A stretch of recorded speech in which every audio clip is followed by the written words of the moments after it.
Capítulo 3. Estrategia. Triunfar a la velocidad que sea. El fútbol y en menor medida el hockey fueron los deportes espectáculo con los que creció en Rusia. El fútbol, mundialmente conocido como el juego maravilloso, es también uno de los más sencillos en los que a las reglas se refiere. Solo con ver unos cuantos partidos se aprende cómo jugar. Algunos amigos míos han intentado explicarme el béisbol y el fútbol americano, experiencia que me ha llevado a preguntarme si la total simplicidad del auténtico fútbol es la razón de su falta de popularidad en Estados Unidos.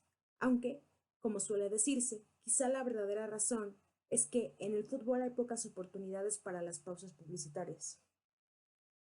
Por muy simple que sea el fútbol, las estrategias del juego son profundas y complejas. El objetivo obvio es marcar goles e impedir que tu adversario haga lo mismo. La mejor manera de conseguirlo, sin embargo, se puede discutir hasta el infinito. Si tu adversario nunca marca, según la lógica, nunca puedes perder. Algunos, como los brasileños, emplean otros métodos para obtener el mismo resultado y marcar más goles que el contrario. Imaginemos que aprendemos a jugar al ajedrez con un manual al que le faltan páginas. Nos dirá cómo organizar el tablero y cómo mover y capturar las piezas del enemigo, pero no dirá nada sobre el jaque mate, ni sobre el final de la partida. Quien aprenda con ese libro aprenderá a calcular y sabrá cómo maniobrar, pero no conseguirá mayores metas. Sin un objetivo, el juego carecerá de sentido. Según un viejo dicho de ajedrez, un mal plan es mejor que ningún plan, y es más brillante que cierto. Cada paso, cada reacción, cada decisión debe formar parte de una estrategia claramente aprendida. En caso contrario, solo será posible decidir lo más obvio, sin estar seguros de que realmente va a resultar provechoso. Eso es algo especialmente importante dado el acelerado ritmo del mundo actual. A lo largo de mis 30 años como ajedrecista profesional, hemos pasado de investigar a un adversario, de pasar días sumergidos en libros y periódicos mohosos, a ser capaces de conseguir todos y cada uno de los movimientos de su carrera en unos segundos con un PC. Las partidas de los torneos solían tardar meses en aparecer en las revistas especializadas. Hoy día cualquiera puede acceder a las partidas en tiempo real por Internet. Las implicaciones de la revolución de la información son mucho más profundas que la mera practicidad, con más datos disponibles y a mayor velocidad. La habilidad de manejar esa información ha de ser también más rápida. Una partida se juega en Moscú e instantáneamente está a disposición del análisis del mundo entero. Una idea que tardó semanas en desarrollarse, otros pueden imitarla al día siguiente, de manera que inmediatamente todo el mundo debe conocerla y prepararse para ella. Esta aceleración ha afectado también el juego en sí mismo. En 1987 disputé un torneo de ajedrez rápido a 6 partidas, sobre un escenario en el Hipódromo de Londres, contra el británico Nigel Short, que me desafiaría en el Campeonato del Mundo 6 años después. Fue el primer campeonato serio de ese tipo, con un ritmo de juego realmente acelerado. En aquellas partidas rápidas disponíamos únicamente de 25 minutos cada uno para hacer todos nuestros movimientos, algo realmente muy distinto del ajedrez tradicional, cuyas partidas llegan a durar 7 horas.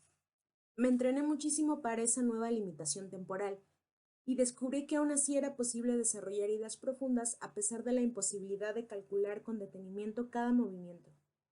En lugar de un estudio concienzudo de una posición, debíamos fiarnos más del instinto.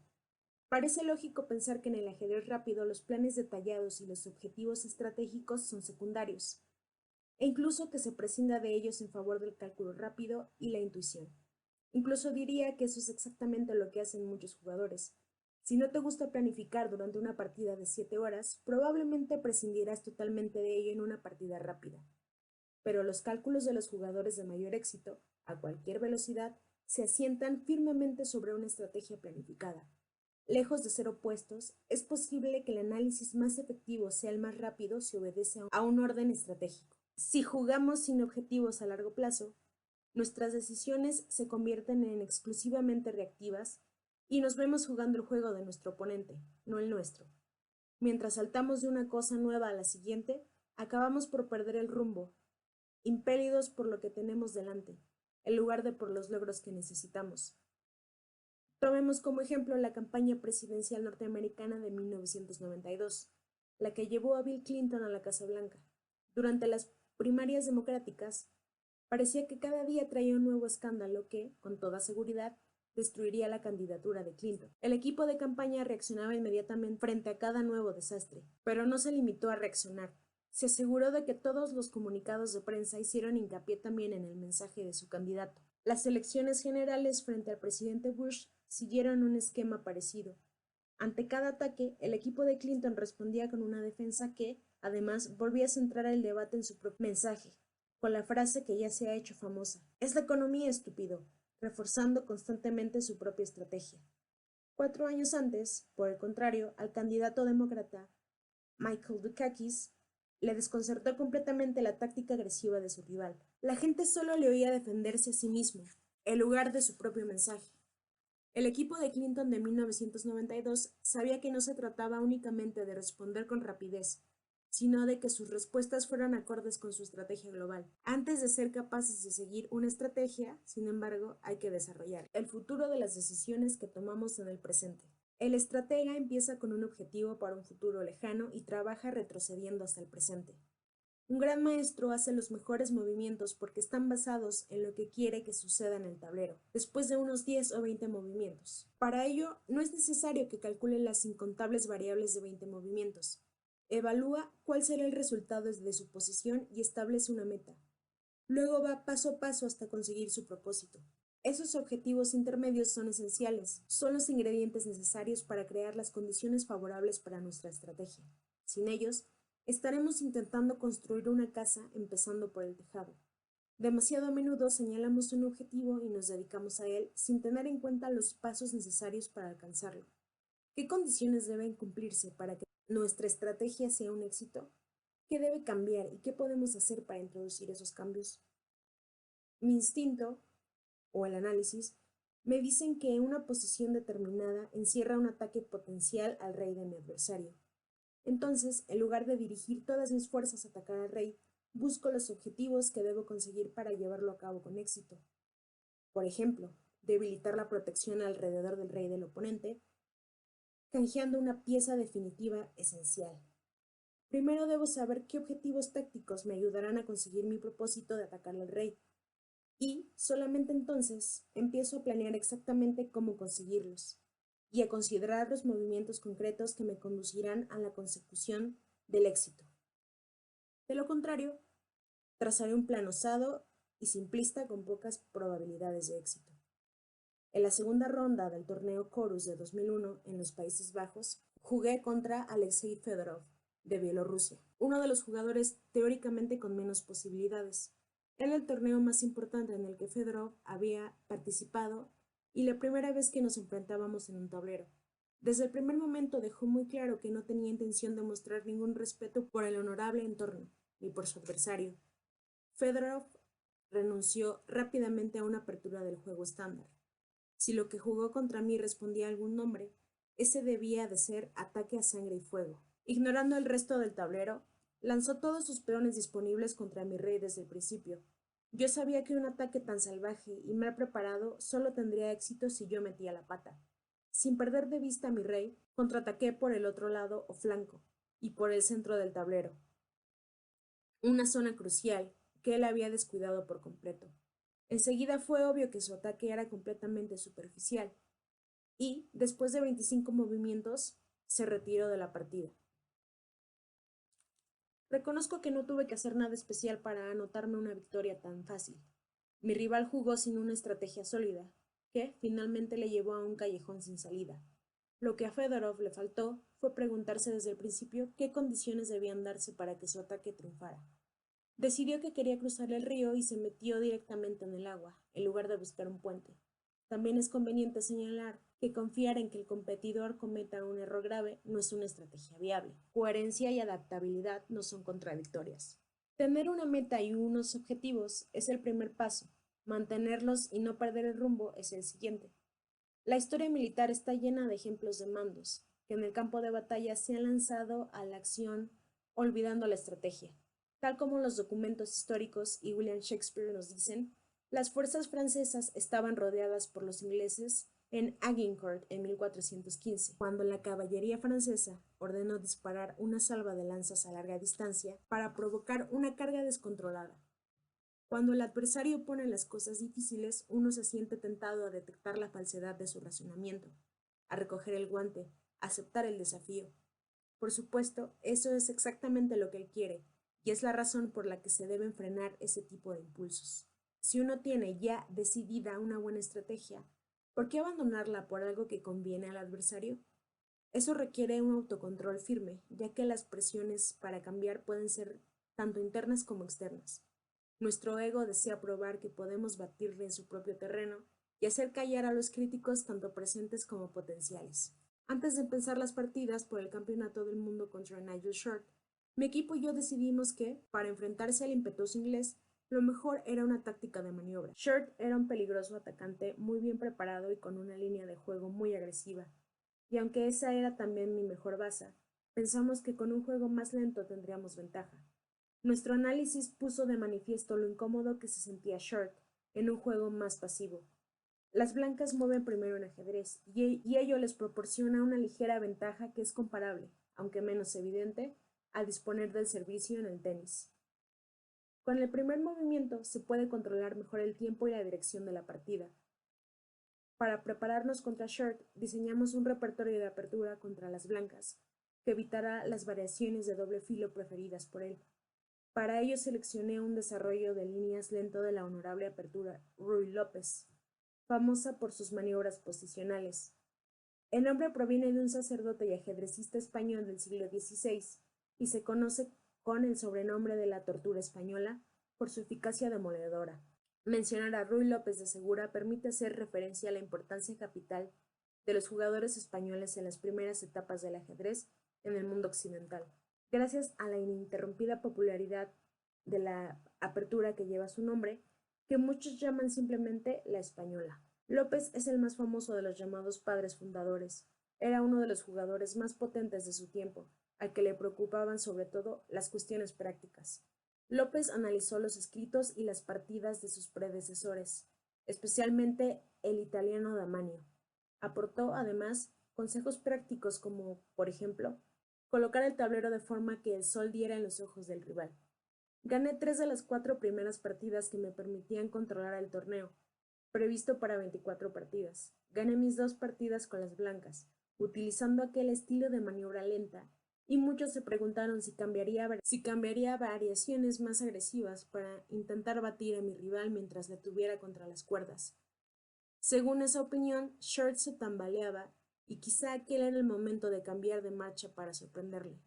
Realicé un cambio, pero no de estrategia. Usé mi ventaja para poner a prueba su defensa, buscando sus puntos débiles. Pronto conseguí 2 victorias más, manteniendo mi táctica de apertura tranquila con las piezas blancas. Seguir fiel a una táctica cuando se gana parece sencillo, pero es fácil confiarse demasiado y quedar atrapado por los acontecimientos. Es imposible conseguir el éxito a largo plazo si permitimos que las reacciones alteren el plan. Juega tu propia partida. 2 ajedrecistas potentes pueden tener estrategias muy distintas en la misma posición que pueden resultar igualmente eficaces. Aparte de aquellas posiciones en las que existe una única y obligada táctica ganadora.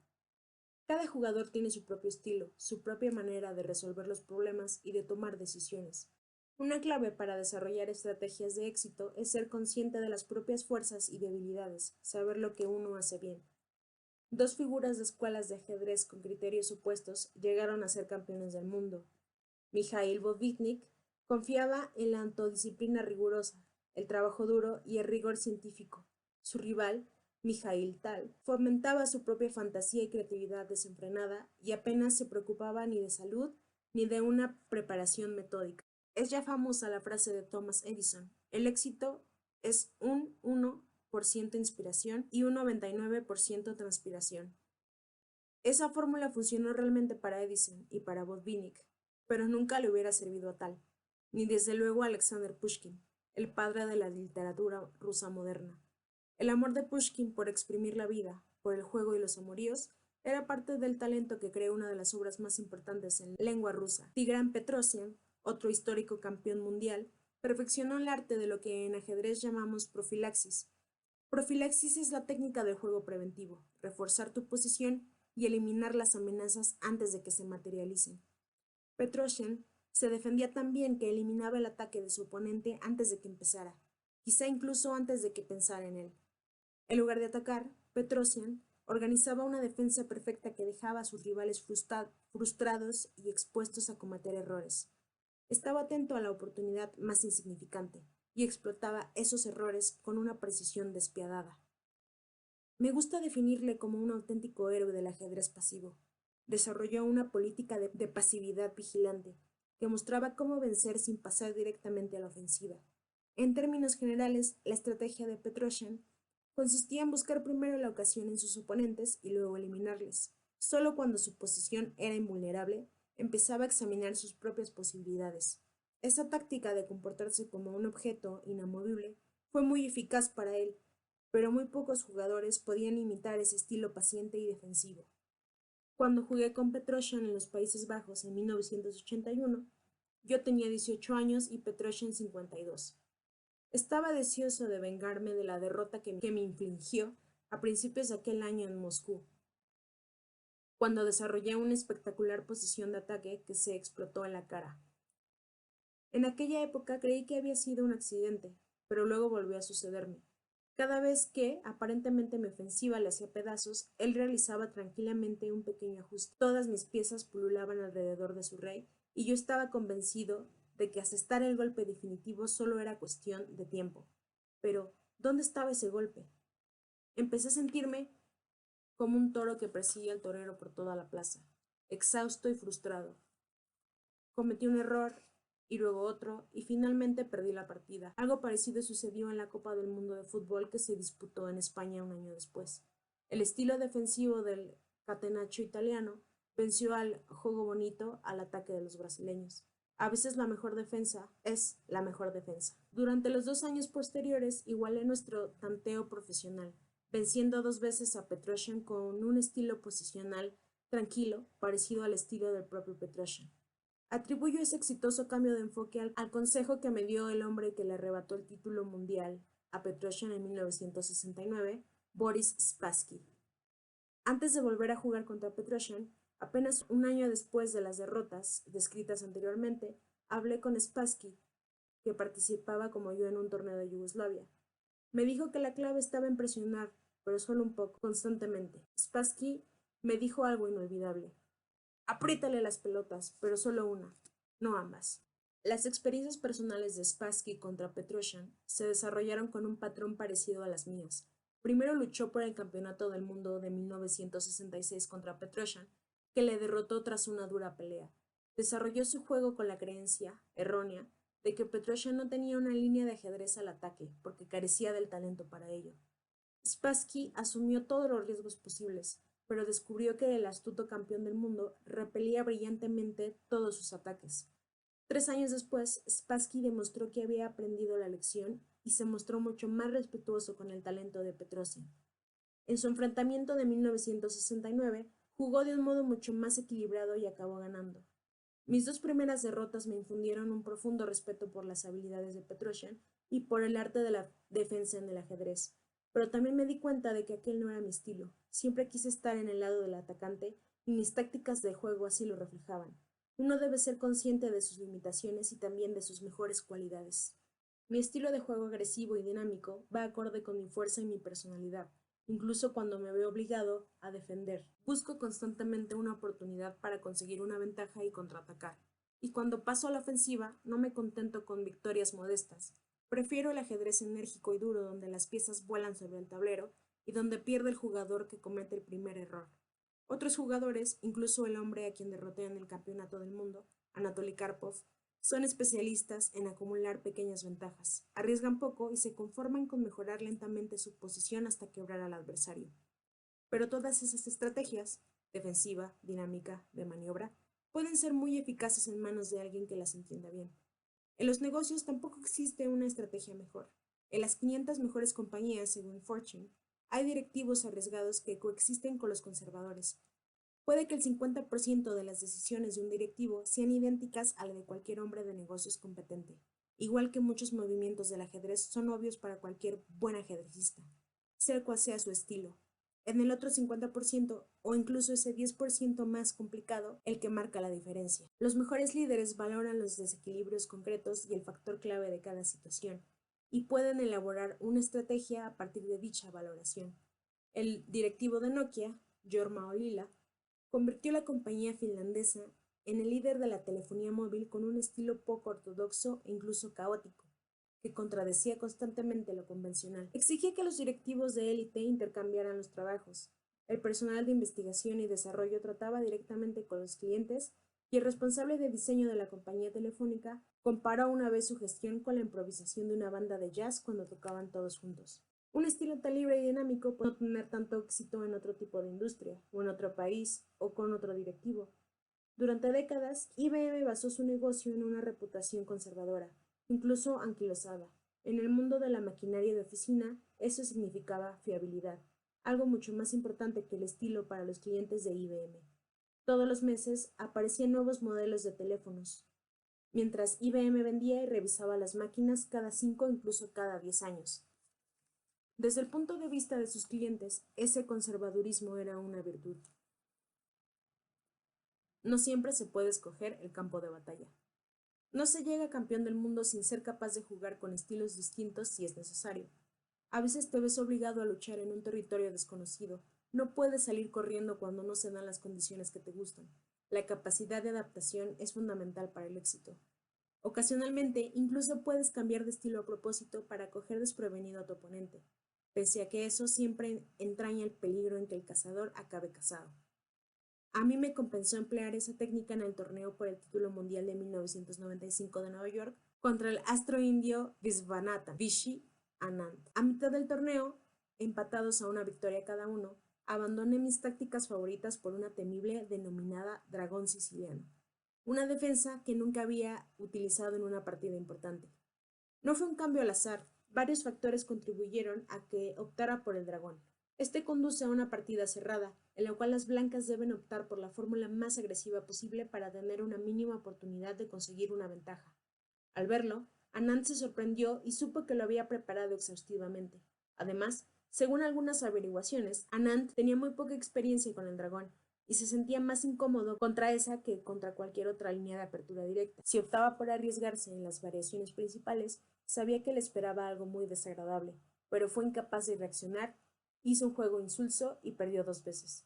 Napoleón Bonaparte utilizó con éxito durante su legendaria carrera esa habilidad para adaptarse a las circunstancias. Era famoso por usar el factor sorpresa en el campo de batalla, sobre todo porque seguía presionando y atacando cuando parecía que estaba estancado, pero también era capaz de hacer uso de esa fama para atacar y tender una trampa a sus enemigos. Una vez que tienes una estrategia, ponerla en práctica solo es cuestión de desearlo. Finalmente hemos llegado a la parte más difícil del desarrollo y la puesta en práctica de la estrategia mental, la confianza para usarla y la habilidad para mantenerla con constancia. Cuando la estrategia está clara sobre el papel, empieza el verdadero trabajo. ¿Cómo mantendremos el rumbo previsto y cómo sabremos cuándo nos hemos desviado del enfoque estratégico? Debemos confiar en nuestro análisis, en el valor de nuestras convicciones. Debemos controlar constantemente las condiciones que permitirán que nuestra estrategia triunfe o fracase. Mantendremos el rumbo cuestionando con rigor los resultados, tanto los buenos como los malos, y las decisiones en curso. Durante una partida cuestiono mis movimientos y, después de la partida, cuestiono la precisión de mis evaluaciones en el transcurso de la batalla. ¿Las decisiones han sido correctas? ¿Mi estrategia ha funcionado? Si he ganado, ¿ha sido debido a la suerte o al talento? Cuando este sistema falla o no consigue ser suficientemente rápido, puede sobrevenir el desastre. En el año 2000 me encontré con un antiguo alumno, Vladimir Kranik, en un torneo a 16 partidas por el Campeonato del Mundo de Ajedrez, en el que yo defendía el título por 6ª vez. Poseía el título de 1985 y antes del campeonato había jugado algunas de las mejores partidas de ajedrez de mi carrera. En otras palabras, estaba maduro para perder. Aquellos años de triunfos hacían que me resultara difícil imaginar la posibilidad de perder. Antes del campeonato gané, uno tras otro, 7 torneos consecutivos del Grand Slam, y no era consciente de mis propias debilidades. Me sentía en plena forma e invencible. Al fin y al cabo, ¿no había ganado a todos los demás? Cada triunfo reduce la capacidad de cambio. Mi preparador y gran amigo, el gran maestro Yuri Dojoinan, Lo comparó acertadamente con estar bañado en bronce. Cada victoria añade una nueva capa. En aquella partida, Kramnik jugaba con las negras y escogió sagazmente su defensa, la variación Berlín de la Ruy López, en la que las poderosas reinas desaparecen rápidamente del tablero. La partida se convierte en una maniobra a largo plazo en lugar de un combate dinámico cuerpo a cuerpo. Kravnik había analizado mi estilo y rápidamente decidió que yo me aburriría con aquel juego tranquilo e involuntariamente bajaría la guardia. Yo me había entrenado a fondo y estaba preparado para luchar prácticamente el 90% de aquel campo de batalla ajedrecístico, pero Kramnik me obligó a jugar en el 10% restante, que él conocía mejor y que sabía que yo nunca habría escogido. Fue una estrategia brillante que funcionó a la perfección. En vez de intentar que el juego regresara de nuevo a posiciones que me resultaran más cómodas, acepté el desafío e intenté vencerle en su propio terreno. Kramnik supo aprovecharse de aquello. Fue incapaz de adaptarme. No pude realizar los cambios tácticos necesarios con la rapidez requerida y perdí el torneo y el título. A veces el profesor debe aprender del alumno. A la larga aprendí que necesitaba ser más flexible con respecto a las posiciones de ajedrez que me gustaban, pero podía haberme evitado aquella dolorosa lección si hubiera estado más atento, si me hubiera dedicado a detectar y solventar mis debilidades antes de que Kramnik pudiera beneficiarse de ellas. Todos los líderes en todos los terrenos, todas las compañías de éxito, han llegado a la cumbre trabajando más y con mayor tesón que el resto. Los triunfadores confían en sí mismos y en sus planes y trabajan incansablemente para asegurarse de que esos planes merecen su confianza. Es un círculo vicioso positivo. Trabajar estimula el deseo que expone a trabajar más. Cuestionarse a uno mismo debe convertirse en un hábito lo suficientemente arraigado como para superar los obstáculos del exceso de confianza y el desánimo. Es un músculo que se desarrolla solo con la práctica constante. En los negocios hay un dicho: una planificación sin la acción es fútil, la acción sin una planificación es fatal. Sun Tzu ya lo escribió hace siglos. La estrategia sin táctica es el camino más lento a la victoria. La táctica sin estrategia es el ruido que precede a la derrota.